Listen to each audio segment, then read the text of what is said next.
Hi there, everyone. Have any of you ever watched Pawn Stars? This is Pawn Stars. Best I could do is maybe a $19 Fortnite card. Do we have a deal? This was a show I used to watch a lot. To sell a couple of Nintendo World Championship game cards. Oh, wow. It's such an odd kind of enigma in terms of the fact that it made the History Channel, out of all places, home to a show that would only be behind the Jersey Shore in reality TV ratings. Like, how'd that even happen? The History Channel. To give a short rundown for those of you unaware, Pawn Stars is a reality TV show that began airing back in 2009. The show centers on Rick Harrison running a pawn shop with his family and whatever kind of stuff is brought in. It's something that Rick himself says in the intro, after 21 years, you never know what is going to come through that door. Or does he?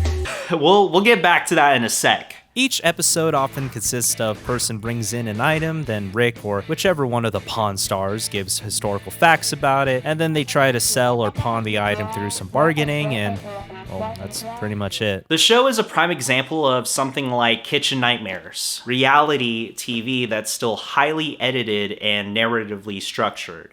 To put it simply, everything that you see is all arranged particularly to tell a story. Despite it being reality TV, you know what I mean? I don't know, it looks kind of suspect. An example of this is whenever an expert is called in during the episode. At this point in the episode, there's usually an established tension between Rick and the customer, often as a result of the customer asking an outrageously large price, which is then undercut by Rick offering an equally outrageously lowball price he'd buy it at. This is the central conflict between these two parties. Just how much is the item worth? Realistically, what do you want for it? I'm asking $1 million.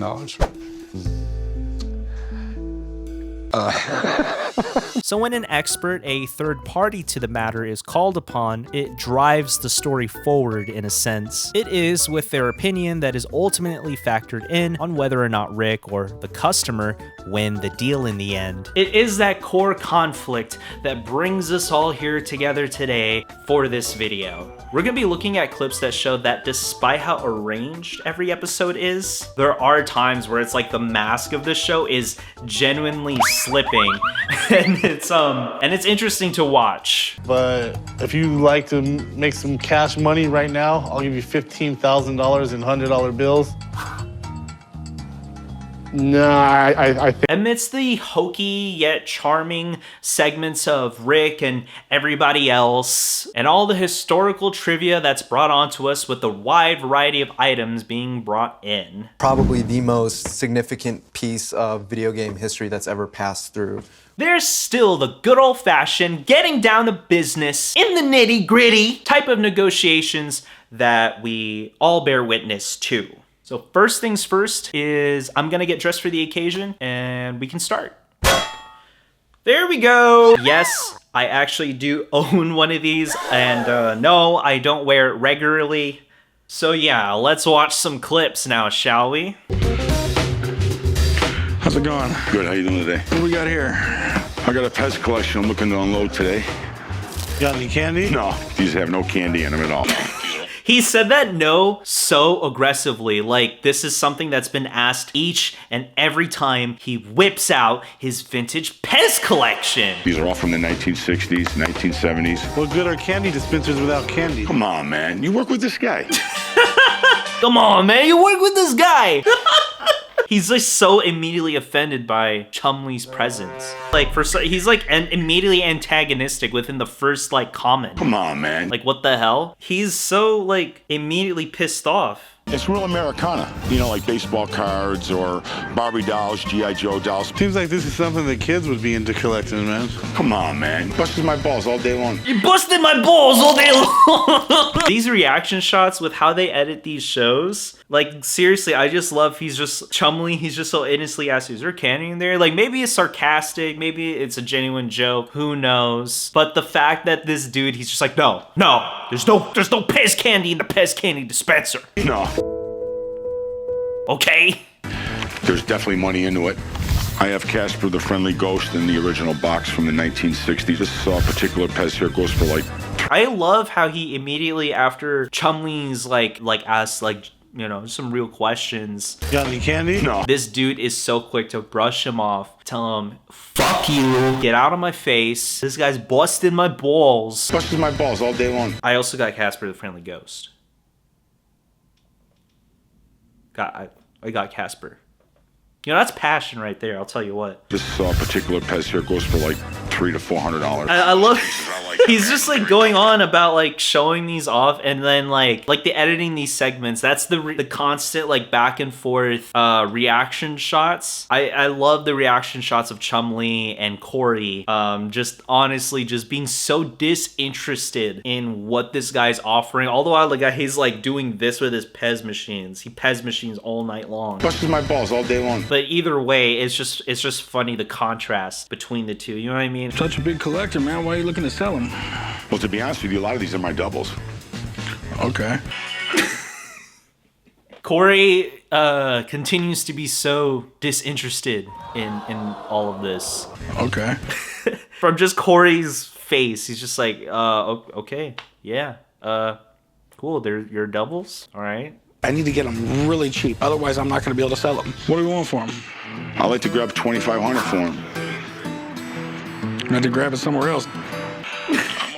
Yeah. Yeah, you're about to grab it somewhere else. Somewhere up your fucking ass. That cutoff. I had to grab it somewhere else. It's just like that split. Oh no. I'm going to offer you $1,000, my friend. Definitely make your money back on these. Give me $2,000, man. $1,000 is what I can do. Fine. All right, buddy. Get out of here, man. I can't believe one of them guys offered me $1,000 for them 50 pieces of Pez. That's an insult to the Pez community. That's an insult to the Pez community. And that's actually a classic, that's a classic line right there, my friends. I can't believe it. That's why they're chooches. Whoa, whoa! That's why they're chooches. That's why they're chooches? What the hell is a chooch? Hold on a second. Let's Google this. Oh, okay. It means jackass, dummy, idiot. Oh, wow. Wow! And you know what, too? They agree to this. This is all like I said, this is all staged. So it's just like, is he playing it up? I can't believe it. I have no idea, but it's just like the tension in there. I believe he's a really good actor. This is fake, I'll tell you what. So yeah, that's the Pez collector. You can already kind of see, so that one didn't have the experts being brought in, but you can already see there too, like, even though they screen these items, they run through with the people, I guess just something about the Pawn Stars themselves or what. Got any candy? There's something in the air in these clips, I'll tell you what. What do we got here? Led Zeppelin 1 signed by the full band. That's pretty amazing. I've never seen, Led Zeppelin sign an entire album. This guy already looks like he's done from Rick just making a joke. This guy's all business, no jokes. This is cutthroat. That's the thing too, is like Rick's laugh is such a iconic part of the show. It's so ubiquitous. It's like music to my ears, if I'm being honest. I'm looking for $22,000. And then you can see here, this is what I'm saying, $22,000. After years of watching this show, I feel like that has to be part of the entertainment, is just seeing on whether or not they'll take whatever price. Because yes, they do have to make a profit, but it's just like amount that Rick or whoever's gonna offer them is gonna be definitely less than half that. Maybe we can do something. But either way, 20 grand is on the table for this guy. That's in his head. So let's see if they agree with that. The big question is, how much do you want for this? $22,000. I love just the immediate, like, these guys, I love the expressions. Look at how Rick's immediately just like... $22,000. So now an expert is going to be brought in the mix. So have you ever had the signatures checked out?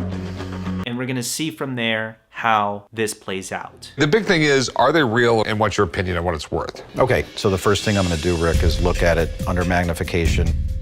That's just the default photo app on the iPad. I recognize that. Right there, ballpoint pen. So this whole time, I could have been authenticating signatures as a side hustle? Based on everything I've seen, absolutely no doubt this is the real deal. Sweet. You know, like they play up with the editing. They got the spooky music. Like, oh my god, is it real? Is it fake?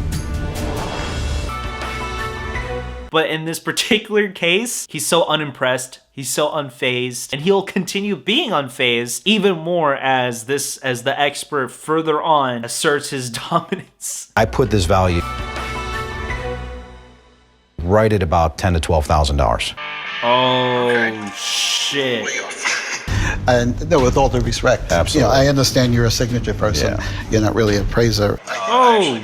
Oh, whoa! Okay. No, I actually see, I've been doing this for about 25 years, so I've seen a lot.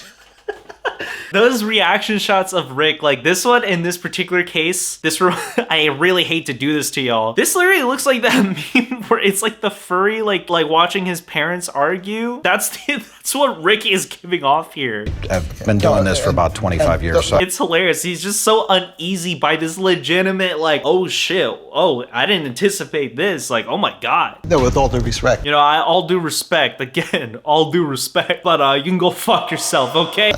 Okay. Like, I respect your opinion, but we all have opinions. You do realize. Yeah, I understand. You can have your own opinions or whatever. Opinions are like assholes. Everyone has them, but you're full of shit. And fuck you. I'm not actually discounting any of that stuff. 1 second. Oh my god, he did the 1 second. 1 second. Let me finish. I would tell you this much: that if you told that to the average person, they're not going to care. Thank you. Okay, thanks for talking to you. Cheers. I feel bad for this. I kind of feel bad for this dude, honestly. He's just like, fuck, man. It's just literally like when you just see something, you see people argue, and you're just so... I'm going to want all those signatures to be together and be displayable. Unfortunately, this wasn't all together, and that kind of takes away from that total value. See, he's keeping it professional with his assessment. It makes you wonder, is the other guy going to be as professional? We're going to see what he thinks about that in a second. I would give you $8,000 for it. Damn! This is what I'm saying. There is legit a mathematical equation. Obviously, again, he's trying to figure out how he's going to make a profit off of this, but... Sorry, we're, again, miles apart. Again, this guy is imagining 22 grand. Like, that is what he was going to be paid. So the first thing after dealing with the appraiser... That if you told that to the average person, they're not going to care. Already saying 10, so that's in half. Only for then Rick to say 8. That's such a slap to the face. We're gonna see how he tackles that. My best price would be $17,500. Yeah, I mean, I'd go $8,500, but I'm sorry. Okay. This is the art of the negotiations, guys, but that was brutal. I just think that they really need people that know what the hell they're talking about. I know what the I'm talking about. This guy is an ass. Jesus Christ. Yeah, he just straight up calls him an asshole. That's insane. This guy is an ass. Again, like, you gotta think, they screen everything, they arrange everything, so it must have been just like, I guess that is part of the actual real portion. Maybe they don't actually fully tell them the details just so it could be worked out on screen. You're not really an appraiser. I actually take that. Okay. No, I actually see. I really do think, because there is this whole thing, especially too, like I was saying, with how, fake in a way, but like, how do you coordinate some things like that to have a reaction like that? Or the previous one as well too. Like, how do you coordinate it to come off in such a manner? Again, unless if this is 100% scripted, and I guess these guys are either really good actors or they're really good writing team or what. I really don't know. I can't believe it. That's why they're chooches. But it's funny to kind of see this type of stuff unravel in this show itself. And yeah, so there you go. There is that look back on Pawn Stars. I hope you guys enjoyed the video. I had a lot of fun making it. It was fun to kind of revisit and talk about it, because clearly I do enjoy the show. I am still a fan of it. If you like the video, definitely give my video a thumbs up and subscribe to watch some more. It really does help me on out a lot. And leave a comment to see what other kinds of stuff you want to see covered on the channel. But yeah, guys, thank you again for watching, and I'll see you guys next time. Peace.